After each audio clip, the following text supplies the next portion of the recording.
Assalamualaikum warahmatullahi wabarakatuh. Selamat pagi atau siang untuk kita semua. Mohon maaf ini Bu Astri suaranya serak ya karena lagi nggak enak badan, lagi kurang fit. Semoga kondisi ini tidak mengurangi semangat kita untuk belajar pada pagi hari ini.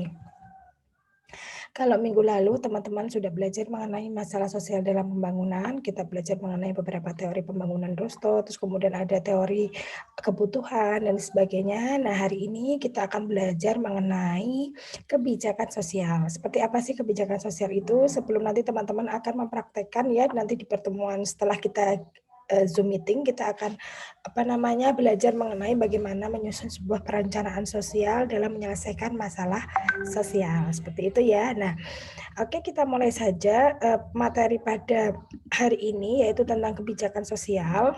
Ini Bu Astri akan share dulu PowerPoint-nya. Nah, ini kebijakan hari ini kita belajar mengenai kebijakan sosial, pengertian, model, dan negara. Nah, kita akan belajar dulu mengenai pembangunan sosial oleh negara. Ya, yang dimaksud pembangunan sosial oleh negara itu apa sih? Nah, kita akan berkaca pada bahwa salah satu keberhasilan hidup bernegara yaitu peningkatan kesejahteraan warganya yang ditandai dengan minimnya masyarakat miskin, yaitu kekurangan dalam kebutuhan dasar, pendidikan, kesehatan, perumahan, jaminan sosial, dan pekerjaan. Itu yang pertama. Jadi keberhasilan suatu negara itu dilihat dari rakyatnya yang sejahtera. Indikatornya apa? Tidak ada lagi jumlah masyarakat miskin dari tahun ke tahun itu semakin menurun seperti itu. Dan kategori kemiskinan kan kita sudah tahu ada yang disebutkan di BPS gitu ya. Nah, kelayakan dalam pendidikan, kesehatan, perumahan, jaminan sosial, dan juga pekerjaan. Kemudian yang kedua, kewenangan negara itu membuat sebuah aturan atau regulasi untuk merumuskan jenis pelayanan sosial dan regulasi yang mendorong perubahan sosial. Jadi memang negara itu mempunyai peranan penting atau peranan yang luar biasa sangat penting untuk membuat sebuah aturan kebijakan yang merumuskan jenis pelayanan sosial dan juga aturan yang mendorong perubahan sosial. Artinya pelayanan dan perubahannya adalah perubahan untuk apa? Untuk meningkatkan kesejahteraan masyarakatnya gitu ya. Kalau kita mau mengakses data kemiskinan di Indonesia, jumlah rakyat miskin di Indonesia, kategorinya dari prasejahtera 1, terus prasejahtera 2, sejahtera 1 dan sebagainya itu ada kategorinya. Teman-teman bisa lihat di web TNP2K. Sebenarnya sejak zaman Presiden SBY itu sudah ada kebijakan untuk memantau khusus masyarakat miskin. Jadi TNP2K itu kan dibuat khusus untuk melihat gitu ya seberapa jauh program-program pemerintah dalam pengentasan kemiskinan itu efektif gitu ya, mulai dari pendataan, jenis bantuannya apa saja, jenis pelayanan apa saja itu sudah ada di TNP2K. Teman-teman nanti bisa lihat gitu ya, transisinya seperti apa sih dari jumlah kemiskinan dari tahun ke tahun zamannya SBY sampai sekarang zamannya Pak Jokowi, itu seberapa besar sih penurunan angka kemiskinan atau justru malah naik, itu bisa dicek di webnya BPS atau di webnya TNP2K. Nanti teman-teman sekalian kita nanti bisa praktek analisis perencanaan sosial ya nanti di setelah pertemuan kelima. Oke, kita lanjut lagi. Nah, ini kalau di undang-undang jelas ya, pasal 34 itu kan disebutkan ya, fakir miskin dan anak-anak telantar dipelihara oleh negara dengan cara apa? Menjalankan kebijakan sosial. Seperti itu. Jadi, kebijakan sosial itu dikeluarkan oleh negara untuk apa? Untuk mengentaskan kemiskinan, untuk meningkatkan kesejahteraan rakyatnya. Seperti itu ya. Paham ya sampai sini ya bagaimana pembangunan sosial oleh negara itu dilakukan. Kemudian yang kedua, nah ini pembangunan sosial menurut pendekatan kebutuhan dasar atau KONYARS. Nah ini konsumsi bahan kebutuhan pokok yaitu pangan, sandang, papan atau perumahan. Nah kemudian yang kedua, pelayanan pokok, yaitu pendidikan, kesehatan, dan penyediaan air bersih. Ini yang utama ya, kebutuhan mendasar air itu adalah kebutuhan dasar manusia. Kemudian mohon maaf ini, yang ketiga yaitu pengembangan partisipasi dalam membuat dan melaksanakan program. Nah, ini Bu Astri sedikit cerita ya. Kenapa kok partisipasi dari kelompok rentan atau kelompok masyarakat miskin ini sangat diperlukan dalam membuat sebuah kebijakan. Jadi begini, kalau kita itu pendekatannya top down, kalau negara itu melakukan pendekatan top down, negara itu tidak tahu kebutuhan dasar masyarakatnya itu apa, seperti itu ya. Dan pelibatan masyarakat pada tingkat dasar itu sangat sangat penting sekali untuk apa? Untuk memberikan sebuah kebijakan yang tepat sasaran. Waktu tahun 2016 saya itu melakukan riset ya dengan Bu Rofa dan Bu Jamil itu mengenai partisipasi kelompok rentan di Gunung Kidul dan juga di Kupang. Itu kita melihat di dua kabupaten dan kota yaitu ya di Kupang kan kota.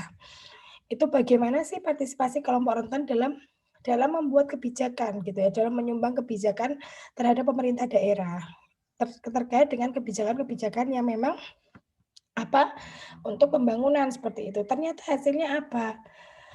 Kelompok rentan seperti difabel, lansia, masyarakat miskin dan sebagainya itu ternyata tidak banyak dilibatkan dalam proses pembuatan kebijakan. Misalnya di tingkat musrembang, dan alasannya itu tidak hanya dari faktor eksternal, misalnya stakeholder di desanya tidak mengajak, bukan masalah itu, tetapi less confident juga. Jadi dari difabelnya, dari masyarakat miskinnya itu juga mereka merasa tidak pede gitu ketika harus bergabung dengan orang-orang yang dalam menyusun di musrenbang atau di musrenbang bagi desa, atau mungkin diajak dalam forum yang kamu harus ayo vokal untuk menyampaikan sesuatu. Ternyata mereka tidak less confident juga. Jadi yang nomor 3, partisipasi itu sangat penting, tetapi harus dicari tools yang tepat. Bagaimana ide-ide masyarakat itu bisa tertuang ke dalam usulan-usulan program. Jadi tidak hanya top down, tetapi kalau bisa adalah bottom up. Bottom up itu cara yang paling bagus untuk menyusun sebuah program. Seperti itu ya, itu tadi cerita tentang hasil risetnya Bu Astri, seperti itu dengan Bu Rofa dan Bu Jamil. Nah, ini kita lanjutkan lagi. Nah, menurut ILO itu ada kebutuhan dasar, itu konsumsi dasar keluarga itu terdiri dari sandang, pangan, papan, dan perabotan rumah tangga. Nah, ini adalah kebutuhan dasar. Tetapi kita bisa melihat, ya Allah kan kalau kita melihat di TV, sekarang kan kita media sosial itu sangat mudah sekali diakses ya. Teman-teman bisa melihat gitu bahwa banyak sekali masyarakat di Indonesia itu yang belum bisa memenuhi kebutuhan konsumsi dasar keluarga. Sandang, pangan, papan, apalagi banyak masih dari masyarakat kita yang tinggal di tempat yang tidak layak seperti itu. Nah, ini kita sudah banyak sekali datanya yang bisa kita akses gitu ya. Jadi kalau nanti teman-teman itu ada tugas perencanaan sosial itu tidak perlu riset ke lapangan, teman-teman tuh cukup riset data sekunder dan itu sudah tersedia. Kemudian yang kedua, itu ada tentang pelayanan sosial menurut ILO, itu ada penyediaan air bersih, jelas ini ya, sanitasi yang baik itu ya penting sekali, fasilitas pendidikan, kesehatan, dan transportasi umum. Nah, ini dia yang kemarin sempat saya itu juga yang tahun 2016 juga nih ya, penelitian dengan Bapeda Temanggung itu ya mengenai sanitasi. Di daerah Temanggung itu ternyata ya sanitasinya masih ini, belum baik ya di beberapa desa merah di Temanggung itu karena mereka membuang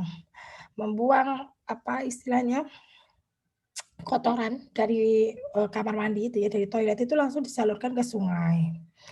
Kalau tidak langsung disalurkan ke kolam lele, bisa dibayangkan? Nah, makanya kalau disuguh lele itu ya masih rada-rada mikir ini dari kolam sendiri yang makanannya dari mana? Nah, itu kemarin sempat kita ya ketika Bapak Ibu di Temanggung dari Desa Merah itu menceritakan itu ya kita agak kaget juga gitu ya, ternyata memang sanitasinya belum baik dan sanitasi ini adalah salah satu standar kesehatan yang memang harus dipenuhi. Jadi tidak dibuang, namanya tinja, kencing itu tidak dibuang secara sembarangan. Seperti itu ya. Oke. Kita lanjut lagi. Nah, kita belajar mengenai faktor kemiskinan. Nah, ini faktor kemiskinan komponen-komponen dalam sistem sosial tidak tumbuh secara optimal. Jadi faktor-faktor yang menyebabkan kemiskinan itu karena apa? Karena adanya komponen-komponen dalam sistem sosial yang tidak tumbuh secara optimal. Artinya gemuk di satu sisi, kurus di sisi yang lainnya, bagus di sisi lain, jelek di sisi lainnya. Jadi tidak merata secara baik, tidak optimal. Kemudian yang kedua, komponen yang ada tidak memiliki kepekaan yang sama terhadap peluang dan rangsangan. Misalnya ini, Bu Asti cerita mengenai, eee, dua desa ya, dua desa itu sama-sama diberikan bantuan yang sama, pelayanan sosialnya sama gitu ya. Ternyata Eee, hasil dari pada akhir ketika setelah diberikan pelayanan itu hasilnya tidak sama gitu ya, tidak semua masyarakat kemudian sejahtera.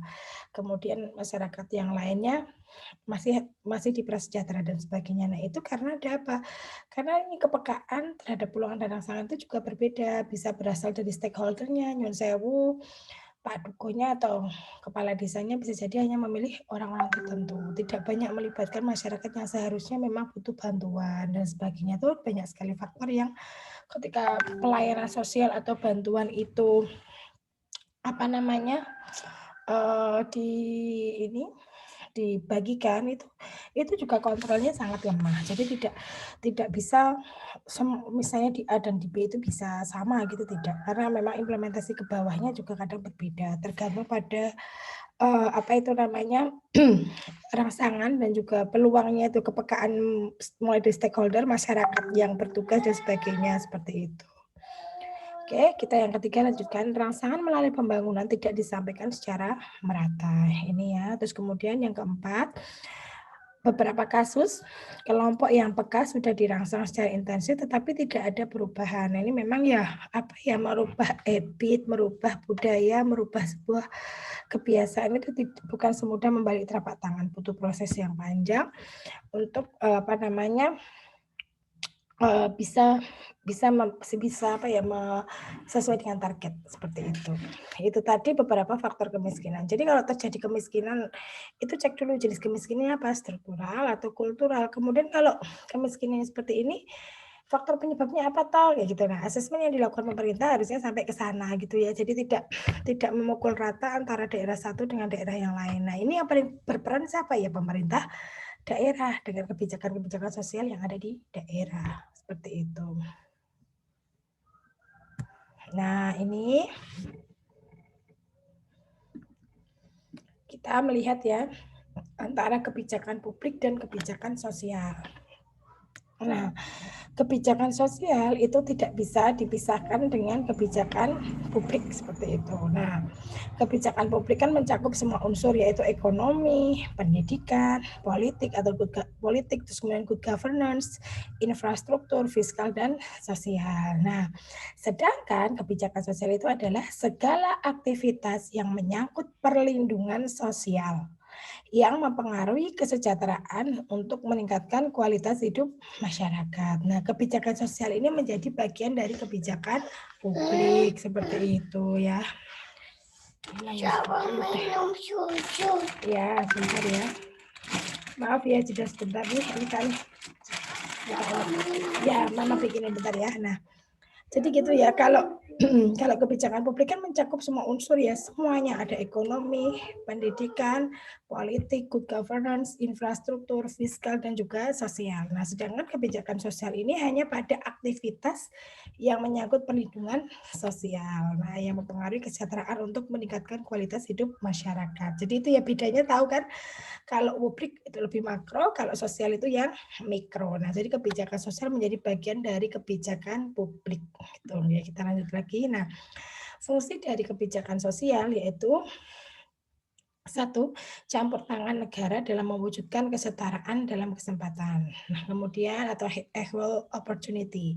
Yang kedua jadi ada campur tangan negara ya untuk mewujudkan kesetaraan itu negara harus berperan, harus mengambil kebijakan. Yang kedua adalah redistribusi hasil pembangunan. Nah, ini trickle down effect ini distribusi hasil pembangunan ini harus memang kompleks ya, apalagi Indonesia yang luas sekali. Jadi ini harus ada kesadaran, ada perencanaan yang baik, data-data pendukung yang baik untuk melakukan distribusi hasil pembangunan. Kemudian yang ketiga, kebijakan yang afirmatif karena ditujukan untuk kelompok tertentu, bukan kepada seluruh masyarakat. Jadi misalnya afirmatif itu artinya gini, prioritas. Program ini diprioritaskan bagi difabel. Program ini diprioritaskan bagi masyarakat prasejahtera 1 di daerah Indonesia Timur.